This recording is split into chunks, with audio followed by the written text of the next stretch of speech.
O trecho a seguir é parte de uma aula de Olavo de Carvalho. Realize os cursos e compre seus livros no site do Seminário de Filosofia antes que saia do ar. A mensagem é dirigida a todos os meus alunos, ex-alunos, futuros alunos e leitores. Quando eu comecei o meu seminário de filosofia em 1987, o objetivo principal era tentar formar uma nova geração de intelectuais brasileiros livre dos vícios que tinham transformado a vida intelectual no Brasil numa palhaçada comunista indigna da menor atenção, exceto como objeto de desprezo. As causas principais de tudo o que se passou no Brasil, na política brasileira, desde então, passado já 20 anos, são para mim bastante evidentes.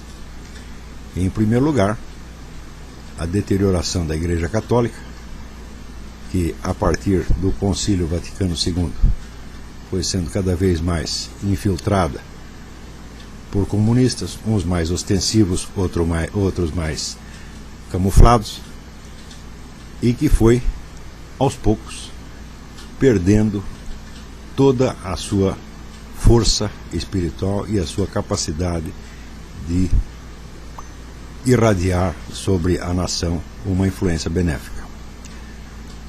Eu sei que hoje fica até difícil para as pessoas que nasceram já nas últimas décadas e que viveram dentro disso como um fato consumado, compreender de que eu estou falando. Mas para aqueles que ainda têm alguma recordação do que era a intelectualidade católica, vamos dizer, todas as primeiras décadas do século XX, tá certo? E que tem ideia, vamos dizer, do poder, do vigor intelectual com que essa intelectualidade reagiu às tendências ideológicas brutais do século XX, pode medir a diferença entre o que a Igreja Católica era antes do Concílio Vaticano II e no que ela se transformou depois. Pode-se dizer que o Concílio realizou plenamente o programa traçado 30 anos antes, porque o Concílio foi em 1963, 30 anos antes foi traçado o programa da ação comunista para a Igreja Católica por Antônio Gramsci. Gramsci dizia: nós não devemos combater a Igreja Católica, nós devemos entrar nela, esvaziá-la do seu conteúdo espiritual e transformá-la numa caixa de ressonância para a nossa própria mensagem. E isto foi feito assim à risca e foi feito com um sucesso enorme. Eu hoje acredito que o concílio esteve muito perto de destruir completamente a Igreja. Destruir, em primeiro lugar, é claro que por dentro, destruir no seu espírito, na sua missão, no seu senso do dever milenar que tem para com Deus e para com os fiéis, e diluir esse espírito num sistema alucinante de subterfúgios e desconversas que acabam por fazer do discurso católico nos últimos 30 anos nada mais do que um instrumento auxiliar da propaganda comunista no mundo. Isso aí sem exagero nenhum e sem retórica nenhuma. Mas só você, às vezes é difícil as pessoas entenderem isso porque não tem a retaguarda histórica e não tem meios de comparação. Mas se nós sabemos o que era a vida intelectual católica naquela época e o que é hoje, a diferença é tão grande que já não parece se tratar da mesma entidade. Isto é algo que aconteceu de algum modo em todo o mundo, mas em nenhum lugar com tal profundidade e tal gravidade como no Brasil. Ao ponto de que, já há mais de 10 anos atrás, um dos grandes pensadores católicos do Brasil, o padre João Evangelista Martins Terra, dizia que a Igreja Católica no Brasil estava assim à beira do cisma. E eu acho que esse cisma já aconteceu. Eu acho que a Igreja Católica no Brasil não tem nada mais a ver com a Igreja Católica no mundo. É só você ir entrar aqui nos Estados Unidos numa igreja qualquer, se tem uma missa, ouvir a pregação, você vê que você está no outro mundo. Tá certo? A mesma coisa na França, na Itália, etc, etc. Por toda parte existe um pouco de teologia da libertação, mas ela foi desarraigada por toda parte. Mas no Brasil ela veio para ficar e ela exerceu uma influência muito mais profunda, tá certo, do que a sua presença nominal deixa entrever. E a segunda causa foi, na esteira dessa decadência da Igreja Católica, foi a destruição da intelectualidade brasileira em geral, tá certo? Que se tornou, aos poucos, vamos dizer, apenas uma militância a serviço, seja da propaganda comunista ostensiva, seja, o que é pior, vamos dizer, da diluição da mentalidade conservadora e liberal em fórmulas que, de um modo ou de outro, facilitam a penetração comunista. Um dos elementos mais graves dessa penetração é, vamos dizer, a disseminação daquilo que eu chamo de pragmatismo supra-ideológico.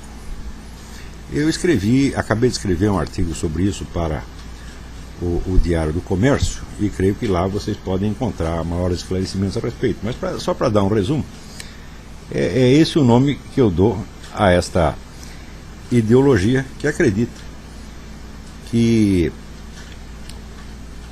todo elemento ideológico pode ser extirpado da vida social e tudo pode ser decidido por critérios pragmáticos, critérios de mercado, critérios tecnocientíficos, etc, etc. Essa ideologia, que ela própria é uma ideologia, evidentemente, ela se disseminou muito rapidamente nos meios empresariais e, sobretudo, entre os chamados liberais, embora ela em si mesma, na sua origem, seja o que possa haver de mais oposto ao liberalismo, porque e também não tem nada a ver com pragmatismo no sentido de William James. Que no Brasil a palavra pragmatismo adquiriu o sentido, vamos dizer, uma espécie de praticismo imediato, que não é o espírito do pragmatismo do William James. E a verdadeira origem do pragmatismo supra-ideológico é, no fim das contas, o positivismo de Comte. Quer dizer, Comte acreditava praticamente numa eliminação da política, a sociedade seria entregue, vamos dizer, a tecnocratas que decidiriam tudo numa base, vamos dizer, da administração racional. Então, na medida em que o pragmatismo supra-ideológico infecta as próprias camadas liberais e, sobretudo, as lideranças empresariais, o que acontece? Elas se tornam totalmente desarmadas para a luta política, porque elas apostam tudo na economia, tudo no progresso econômico, e, em nome do progresso econômico, colaboram até com os governos comunistas, como a gente vê agora acontecendo com o Lula. Quer dizer, todo o empresariado correndo, vamos dizer, para ajudar o Lula para que o Brasil progrida, porque eles acreditam piamente que se o Brasil progredir, qualquer país progredir, ficar rico, etc., na base da economia de mercado, estará livre do socialismo, quando é exatamente o contrário. Quer dizer, o progresso econômico não vacina ninguém contra o socialismo, exatamente ao contrário. Nunca houve uma revolução socialista num país que estivesse economicamente declinando, só em países que estavam crescendo, a começar pela Revolução Francesa. A França era o país mais próspero da Europa, pelo menos 50 anos antes da Revolução. Do mesmo modo, a Rússia, nos últimos 50 anos do século XIX, a Rússia foi o país que mais cresceu economicamente na Europa. E justamente este crescimento é que produz, vamos dizer, a agitação socialista. Produz como? O próprio crescimento da economia produz automaticamente uma ampliação dos serviços estatais. Então você precisa recrutar as pessoas para a função burocrática. Tá certo? Então a função burocrática se torna, vamos dizer, um meio de ascensão social para muita gente das camadas populares. Acontece que, vamos dizer, nenhuma burocracia cresce, né, com a velocidade com que crescem as ambições aí despertadas pela promessa de emprego na burocracia. Tá certo? Então, Essas ambições, o canal para realizá-las é evidentemente o ensino, a educação. Então, você tem primeiro uma ampliação relativa da burocracia estatal. Em volta você tem uma ampliação muito maior do sistema de ensino. Tá certo? E em volta do sistema de ensino você tem uma ampliação muito maior das ambições de ascensão social através da burocracia. Então, acontece que aí surge uma camada social de aspirantes à burocracia que serão frustrados no meio da sua carreira, porque nem todos daqueles que entram, vamos dizer, no ensino universitário, na educação universitária, na esperança de subir na burocracia, só uma parcela ínfima. Então você tem permanentemente um exército de pessoas relativamente educadas, semi-educadas, tá certo? Muito mal educadas, tá certo? Que não têm uma função na sociedade. Então esses vão alimentar o quê? Vão alimentar a classe revolucionária. Eles são a classe revolucionária. Quer dizer, quando se diz que os intelectuais são a classe revolucionária, preciso entender que a palavra intelectuais aí não quer dizer as pessoas que se dedicam realmente a atividades intelectuais, mas quer dizer esta semi-intelectualidade universitária, tá certo? Que é produzida e jogada no mercado em quantidades cada vez maiores a cada ano, tá certo? Criando um exército, tá certo? De inúteis que, por causa do seu rudimento de educação adquirido na universidade, se acredita melhor do que o restante da sociedade e capacitado para assumir o seu comando, modificá-la, etc, etc. Esta é sempre a raiz sociológica da classe universitária. Claro que o surgimento da mentalidade revolucionária tem outras causas, outras raízes, tá certo? Que eu mesmo tenho estudado numa série de investigações que vão compor o meu livro ou livros chamado Mentalidade Revolucionária. Mas, sociologicamente, a explicação é mais ou menos esta. É o fenômeno do que eu denomino a burocracia virtual.